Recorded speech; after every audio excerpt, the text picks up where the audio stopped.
Hello Pokenerds and welcome back to another video. Today's video is going to be another beginner's guide and we're going to be talking about Pokemon abilities, hidden abilities, and tips to make your hunt easier when you're looking for a specific ability Pokemon.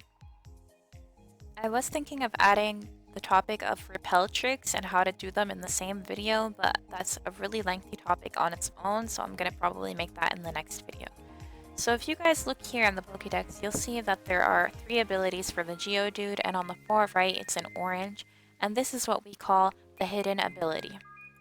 Now it's important to note that not all Pokemon have this hidden ability. There are some Pokemon such as Gengar who only have one ability, and for Gengar it's Cursed Body. And it's also important to say that just because it has this cool name, hidden ability, it doesn't mean that all Pokemon who have this as an option need this particularly to be better. This is often seen with a lot of beginners, to be honest with you. In all chat they see these more experienced players talking about these amazing Pokemon with hidden ability that they really want or they're trying to buy for these really high prices, and then it becomes a thing where people start thinking that hidden ability is the only ability that matters for all Pokemon, and that's really not the case. It's not a generalization. You guys can literally go through the Pokédex, like whatever Pokemon you want, hover over the ability, and then you can read what it does. It's not really that hard to see which ability is better than others, but if you do need that extra guidance, there are always places you can ask for help, such as help chat and all chat, like what ability is better for this Pokemon. Or you can go to Smogon, a website called Smogon University for Pokemon, and that's often used as a reference for PvP builds for your EV training, and natures, abilities, and items as well. Normally, hidden ability has a 5% chance to spawn in the wild. So whenever you encounter a wild Pokemon, it has a 5% chance to hold the hidden ability for that Pokemon. So when you're hunting for any Pokemon and you want the hidden ability specifically, 5% chance is really low.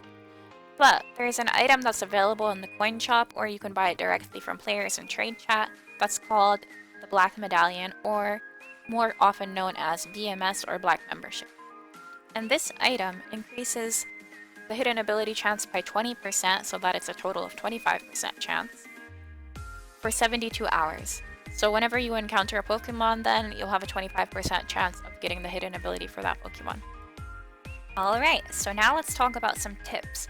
So say I'm hunting for a Pokemon like Clefairy, and I'm hunting for Clefairy and I only want 2 specific abilities, let's say. I want to hunt for Magic Guard and I want to hunt for Friend Guard because I want to have an Unaware Clefable for PvP, and I also want to have a Magic Guard Clefable for bosses, for example. So what do I do to filter out the rest of them? Like, I don't want to have any cute charm ones. I don't want to catch them. I don't want to waste my box space. I don't want to clear them because that takes too much time. There are 2 things you can do. Either you can get a synchronizer such as Kadabra that learns the move Roleplay, and Roleplay is a move that you use at the start of every encounter to see the opponent's ability. Once you use Roleplay, it'll change the ability of your Kadabra to the same ability as the foe or the wild Pokemon, and that way you can see what ability you have. So this Clefairy has Magic Guard ability, you guys probably saw that, and now I'm going to catch it with my False Swiper.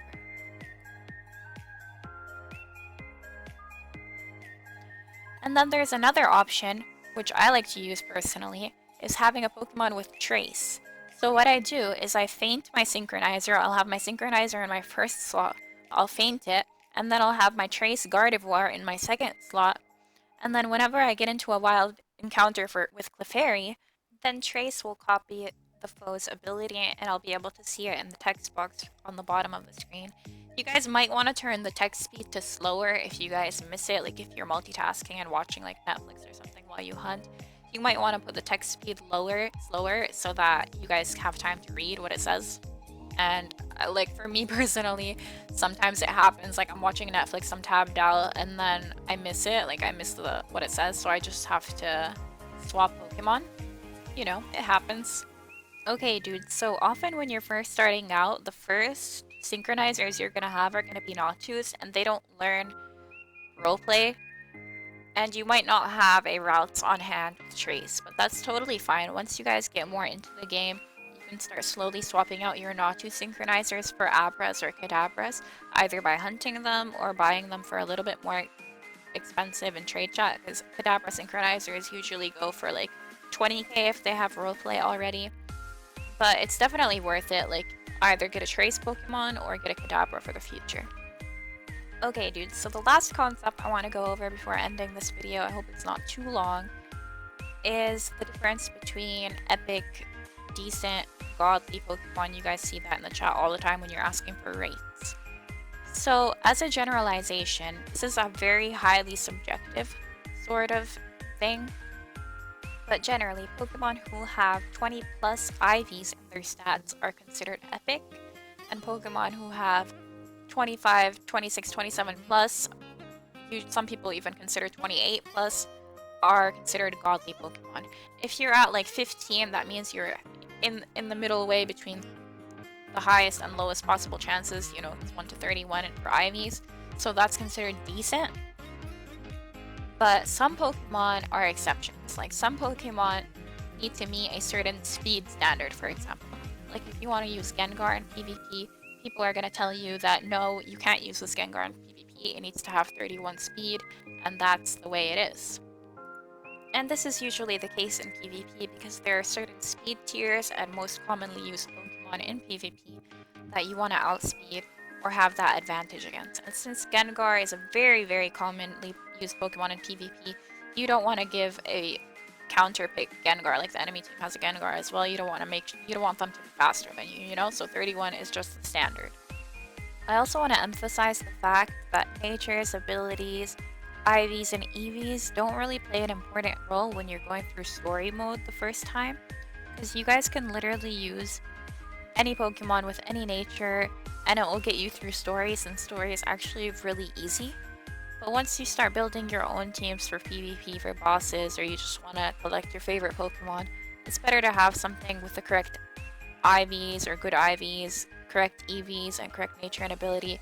That way it's worth more and you feel like you've actually accomplished something by getting a good Pokemon. Okay, so that pretty much wraps up the topic on abilities.